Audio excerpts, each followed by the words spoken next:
Show. Turn up your mind. Bipartisan cooperation and a string of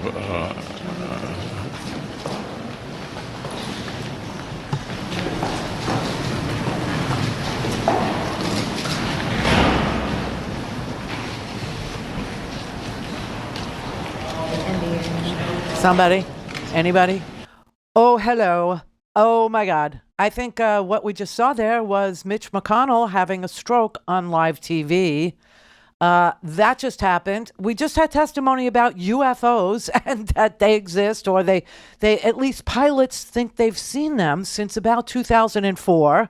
Another one said he saw one in 2014, and another one said, "Oh, I've seen bodies that are not human, and the government has them." So that all happened this morning, and then Hunter Biden's plea deal, which was supposed to be a routine little court appearance today, got completely derailed, and it didn't happen. There is no plea deal. So that's what happened in the last hour or so. Oh my God, we had a completely different idea about where we were going to go today. Completely different. We were going to, and I guess we will, because there's 2 hours here. I guess we could do all these things. But oh my God, what if that was the last time that we ever saw Mitch McConnell speak? What if that was it? What if that's the end of the line for old Mitch McConnell, whose lips have been blue for years now?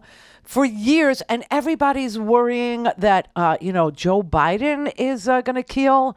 If it's a race, if it's a bet, if it's something that we could actually, take wagers on, I'm going to wager Mitch McConnell goes first. How sad is that? How unbelievable. And all those Republicans, the family values people, the Jesus, what would Jesus do people? They just stood there. I got to be honest, all the vitriol, all the the ill will we have for Mitch and Mitch has for us, all that melts away into concern. For me, it did. For you, it did. This is a guy who put Kavanaugh and Amy. I know. I just couldn't help but Gorsuch. Empathize. I know. On the Supreme Court and held open a Supreme Court seat. It melted all away as soon as I saw what was developing. You are what they call a bleeding heart liberal. That is who you are. You're not the first person to level that on me. I think they used to call me that, but I just, forgive and forget. No, I can't. Love and pain become one and the same in the eyes of a wounded child. No, hell is not for children. Hell is for it is.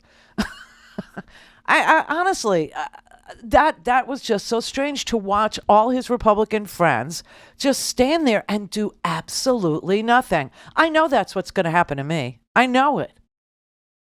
I know that's going to happen to me. I don't know if I'll be live or it'll be, in the can't. Well, I guess it'll be live because that's all we do is put out live stuff, except when I, can't come to work because of medical things like yesterday. Sorry. If it does happen, I promise you I'll be quicker than Thune over there. I thought, okay, you want to just discuss?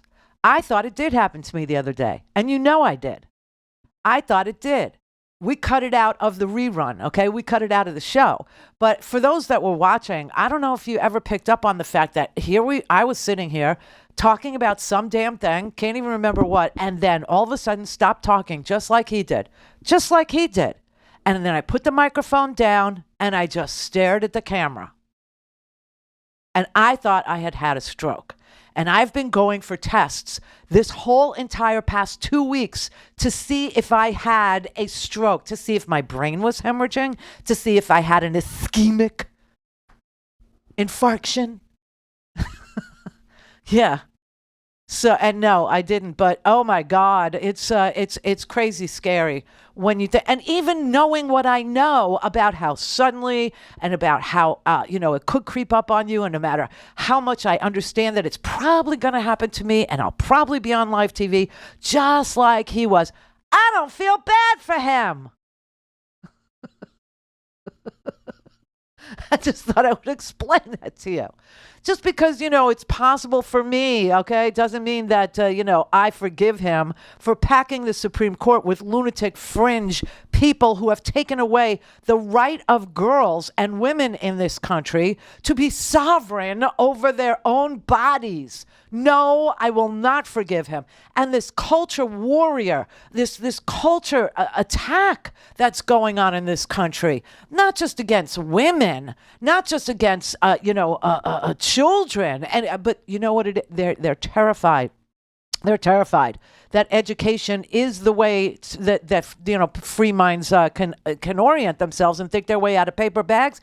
They don't want that to happen. They figure that if they limit the amount of history, the true history of this country, if they suppress it, if they keep it hidden under a rock somewhere, that they will then have their version of Gen Z, in like 20 more years, right? And that's how far out in the future they plan. They've been going after my right to have sovereignty over my own person, over my own place, over my own things, my own being, my own family, my own decisions for 50 years. 50, man. And they haven't let up. They haven't stopped. They just, keep on slugging it out. Just keep on rolling along. And now they're going to limit the educational, information so that they get a new generation of Republican children who think that slavery produced good things for, slaves. Really, they do. They want to, and they don't want people to understand anything about, how government works. They don't want anybody to understand the money is the problem. They don't want anybody to know what Citizens United unleashed. They don't want anybody to know anything that might help them figure out how to stop this crazy, crazy devolution of ours into, the past, where we're not going forward. We're not looking toward the future. We're going backwards, and they're doing it on purpose. Yesterday, Joe Biden dedicated two memorials, one in Illinois and one in Mississippi, to Emmett Till and Mamie Till, his mother. Because I don't know if you know the whole story, but Mamie lived in Chicago. Okay, Emmett was, being raised in Chicago, but he had relatives. He had cousins that lived in Mississippi. It was summertime. He wanted to, they invited him to come down to meet his cousins, to hang out. And Mamie didn't really want him to go. She was kind of freaked out by the whole thing because she understood that she was from there and that she left there for a reason. And she thought that Emmett would not be safe in Mississippi, and she was right. She was right. She let him go. He went down there. He was hanging out with his cousins. He was in a store. He went to buy candy. The lady behind the counter was like a Klansman's wife. She made up a story that he flirted with her, that he whistled at her, that he, scared her. And they took him out and they lynched him. They dragged him and beat him so mercilessly that he was unrecognizable. And his mother, Mamie, said, "We're going to have an open casket." And everybody said, "Oh, you can't let people see him this way." And she said, "No, everybody has to see him this way. Everybody." And it started an awareness in this country of Jim Crow and the brutality and the unique brutality that was, going on in southern Confederate, post-Confederate states.